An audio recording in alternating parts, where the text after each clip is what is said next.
Okay, so there's currently a case before the Supreme Court right now that almost nobody's talking about that could have major implications for free speech going forward. So the court's currently looking at a law out of Texas, but there are a lot of other conservative states that are looking to pass similar laws that basically require you to upload a picture of your ID every time you are on a site that has adult content.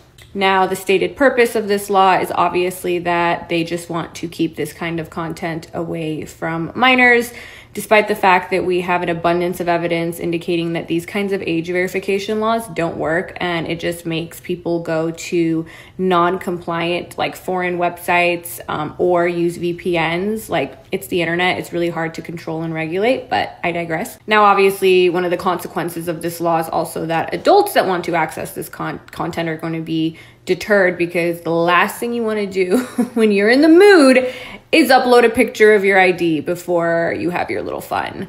So it'll obviously have a chilling effect on protected speech. And yes, adult content is protected speech.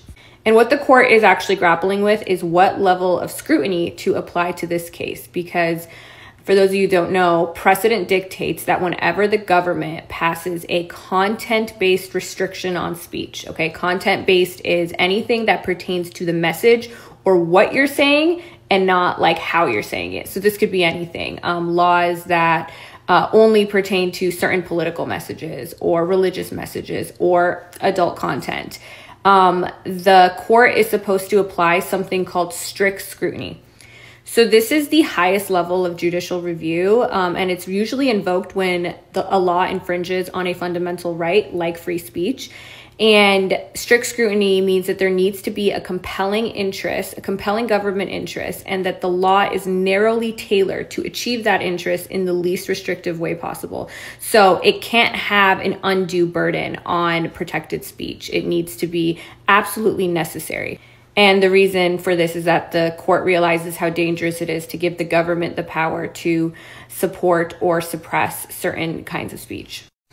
So if the court here decides to overturn previous decisions or carve out an exception for harmful and sensitive content as it pertains to children in this case, it will open the door for broader government regulation on all online content, and it lowers protections for all online speech. It basically allows them to restrict any kind of speech they want as long as they frame it as a restriction that is in the interest of protecting children. So even if it affects adults, it would no longer have to pass the most rigorous constitutional test, which would be a disaster.